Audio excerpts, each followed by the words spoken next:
mentioned earlier about the moving into the 21st century and the technology connections and the social media and the Twitter and the we really believe that 21st century technology and 21st century skills are something that we have to look at, and I believe that we are.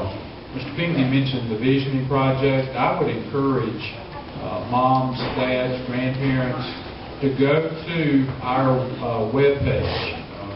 You can go to Google. Anybody knows what that is. Hit Google and say Ware County Schools and go to our system webpage.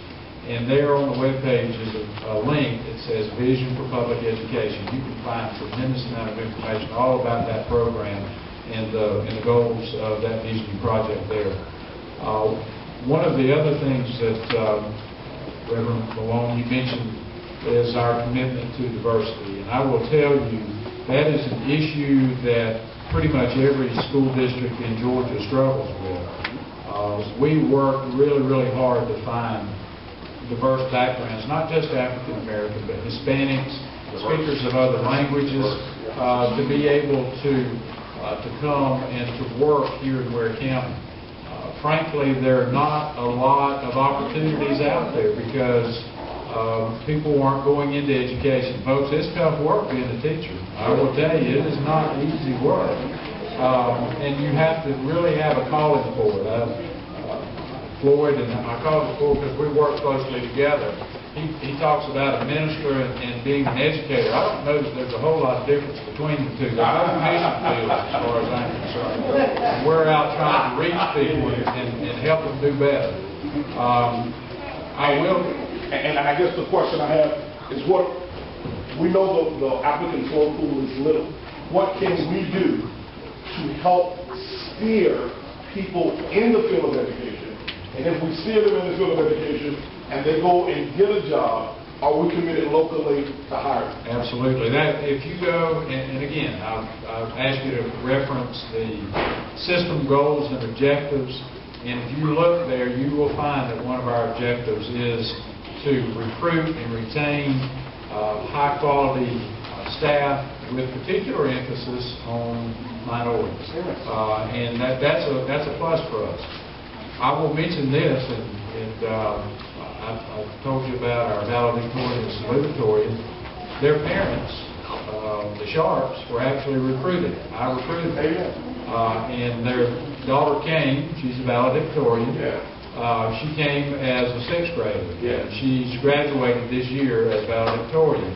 So I'll go ahead and brag a little bit more. I taught and coached Mama in high school. Amen. You know, that's a good person. We say, come work with us. So you understand the vision of what we're trying to do and helping all children be successful. So I don't just talk about that. I'm passionate about that. We're committed to that. The other thing that Reverend Malone mentioned as far as the career academies, and because it ties back into this, we have restructured our high school, folks. It is not the same place that it was 5 years ago. There were a lot of good things going on, but kids just could not see the relevance of education. They were disconnected. And what we tried to do is show them why it's relevant to get a good quality education and graduate from high school. One of the ways that we're doing that is that we now have 4 major academies at the high school. The 9th grade is Cornerstone. It's the Freshman Academy. That's where we're helping them do career interest inventories, find out what they like, what they're interested in, and then provide options and pathways for them. We currently have over 14 pathways based on job market, national research, local research, where young people will have opportunities after they graduate from high school. One of those career pathways deals with education. I want to mention that. If young people have a passion for helping people, they're active in their church, there is a pathway there. And one of the things that we've done first time ever, is that we were able to work with one of our local civic groups, and they had some foundation money that was not being used. It had been used since the 60s. And I will tell you, I'll go ahead and tell you the whole story here. Back in the 60s, there were issues. And the trust that was set up said we couldn't use that money for minority students. We could only use it for white students. And what happened was, and that was the debt. But what we were able to do is to go back in, and with the help of a lot of folks, we restructured that trust. We did it through the courts, did it through the legal system, and now that money is being used in a very appropriate fashion. And what we can do is that we can send our young people who graduate from the Teacher Academy, the Pathway, or the Healthcare Academy, nursing is one field, and we can pay them a $1,000 scholarship for up to 4 years. That is renewable.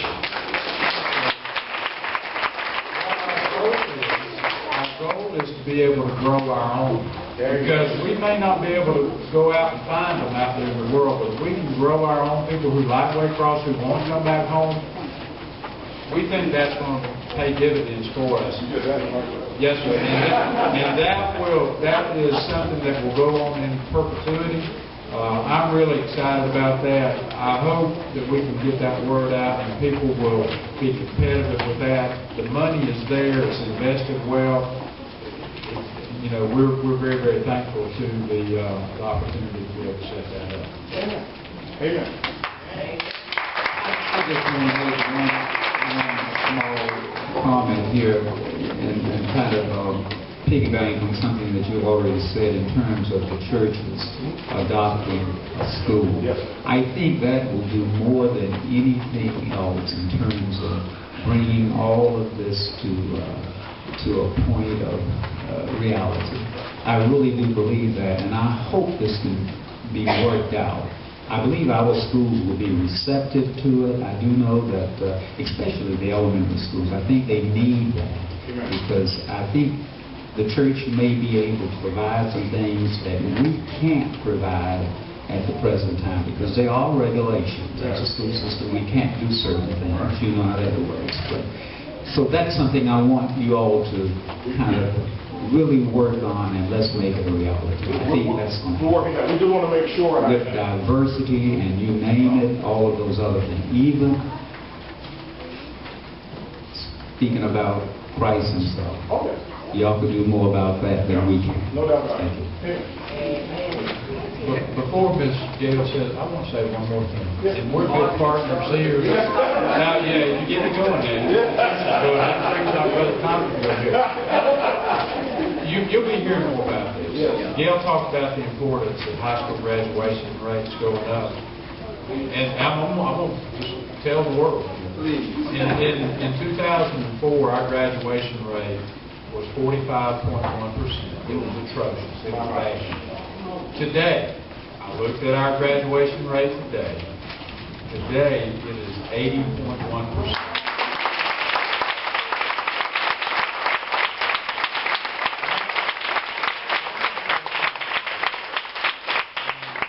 That's not where we want to stop. But I'll tell you what, folks, things are different. So if you've heard about bad stuff, come up and give us another check out. Partner with us. Sometimes there's more bad stuff that carries than good stuff.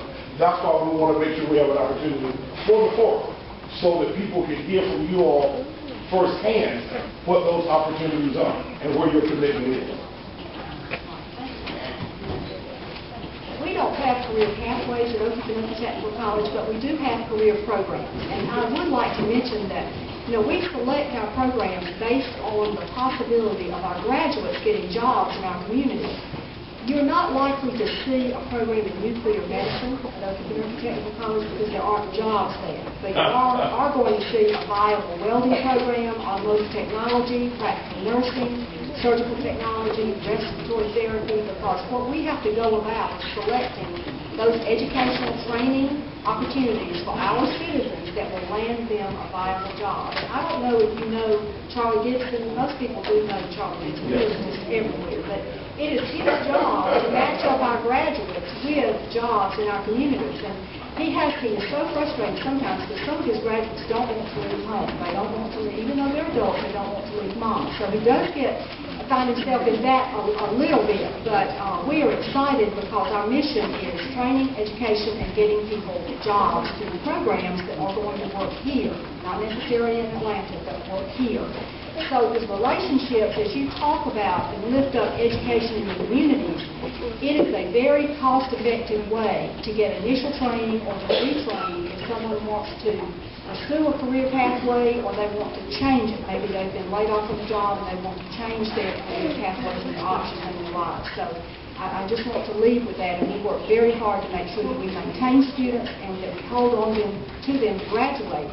And if you really had time to talk about some of the things that we're doing today that we weren't doing 5 years ago, we are very aggressively pursuing grants. And that is not the easy way to do the work, but grants that will allow us to provide financial assistance to students, either for transportation or if their car battery dies and they can't get to work. Or many of our allied health programs, there are assessments at the end of that program that may cost $100 or $67, and we are pursuing grants that provides a level of support for qualifying students. Whatever we can do